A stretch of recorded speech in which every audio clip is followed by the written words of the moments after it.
PayPal నకిలీ call centre కేసులో 63 మంది సైబర్ సెక్యూరిటీ బ్యూరో పోలీసులు.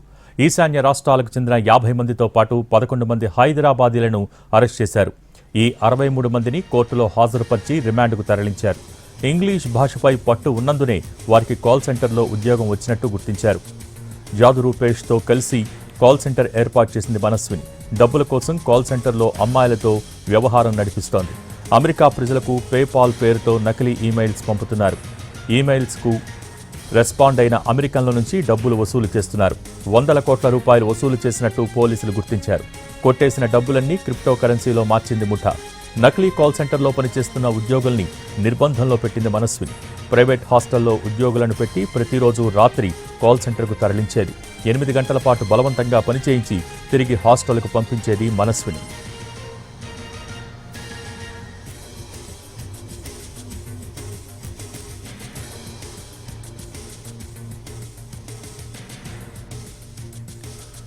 పేపాల్ నకిలీ కాల్ సెంటర్ కేసులో 63 మందిని అరెస్ట్ చేశారు సైబర్ సెక్యూరిటీ బ్యూరో పోలీసులు. ఈశాన్య రాష్ట్రాలకు చెందిన 50 మందితో పాటు 11 మంది హైదరాబాదీలను అరెస్ట్ చేశారు. దీనికి సంబంధించి more updates NTV crime input editor Ramesh Paitla అంచనాకు సిద్ధంగా ఉన్నారు. రమేష్, ఏదైతే అమెరికాకు చెందిన పేమెంట్ గేట్వే పేపాల్ సంబంధించిన నకిలీ కాల్ సెంటర్ ని హైదరాబాద్ లోని హైటెక్ సిటీ వెనుక భాగంలో ఏర్పాటు చేశారు. ఇది కూడా ఒక సాఫ్ట్వేర్ కంపెనీ పేరుతో ఏర్పాటు చేసిన ఈ నకిలీ పేపాల్ కాల్ సెంటర్ లో మొత్తంగా 63 మందిని అరెస్ట్ చేశారు. అయితే దీనికి సంబంధించినట్టయితే మనస్విని అని చెప్పి ఒక లేడీ, 36 సంవత్సరాల లేడీ జాదు రూపేష్ అనే వ్యక్తితో కలిసి ఈ కాల్ సెంటర్ ఏర్పాటు చేశారు. అయితే ఎవరైతే ఈశాన్య రాష్ట్రాలకు సంబంధించిన యువకులు ఉన్నారో వాళ్ళని మాత్రమే వీళ్ళు టార్గెట్ గా చేసుకుని వాళ్ళని మాత్రమే కాల్ సెంటర్ లో టెలికాలర్ గా పెట్టుకోవడం జరిగింది. అయితే వీళ్ళంతా ఇటు హైదరాబాద్ కి ఎవరైతే ఈశాన్య రాష్ట్రం నుంచి వస్తున్న నిరుద్యోగులు ఉన్నారో వాళ్ళందరికీ సోషల్ మీడియా ద్వారా కాల్ సెంటర్ లో ఉద్యోగం పేరు చెప్పి వాళ్ళందరినీ తమ వైపు తిప్పుకొని వాళ్ళకు 30 నుంచి 50 వేల రూపాయల జీతాలు ఇచ్చి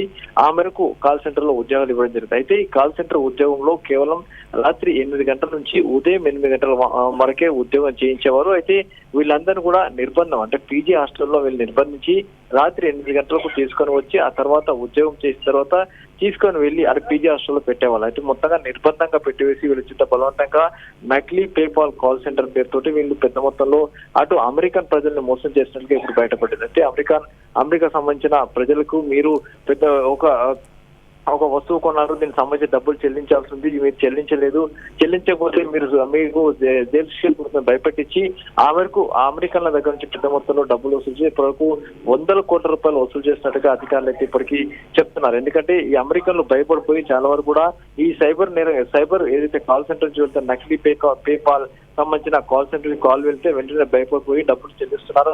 అయితే డబ్బులు వీళ్ళ చేతుల్లోకి వచ్చిన డబ్బులు మొత్తాన్ని కూడా క్రిప్టో కరెన్సీ రూపంలో మార్చివేసి ఆ తర్వాత వివిధ ప్రాంతాలకు తరలించినట్టు ఇప్పటికి చెప్తున్నారు. అయితే గుజరాత్ చెందిన రూపేష్ తో కలిసి జాదు, అటు హైదరాబాద్ చెందిన మనస్విని వీళ్ళిద్దరు కలిసి కూడా ఈ నకిలీ కాల్ సెంటర్ ఏర్పాటు చేసి గత సంవత్సరం నుంచి ఇక్కడ డబ్బులు కొట్టేస్తున్నట్టుగా చెప్తున్నారు. అయితే ఇప్పటికీ దాంట్లో 63 మంది టెలికాలర్ని అరెస్ట్ చేసి ఈ టెలికాలర్ మొత్తం కూడా ఈశాన్య రాష్ట్రాలకు చెందిన వాళ్ళనే ఎంచుకొని వాళ్లకు ఇంగ్లీష్ మంచి పట్టు ఉండతోటి వాళ్ళ ద్వారా వీళ్ళు డబ్బులు కొట్టేసినట్టుగా ఇప్పుడు తెలుస్తుంది. అయితే ఈ 63 మందిని అరెస్ట్ చేసిన వీళ్ళందరూ కూడా ప్రస్తుతానికైతే అటు కోర్టులో హాజరుపరిచారు. వీళ్ళందరికీ రిమాండ్ పంపించారు.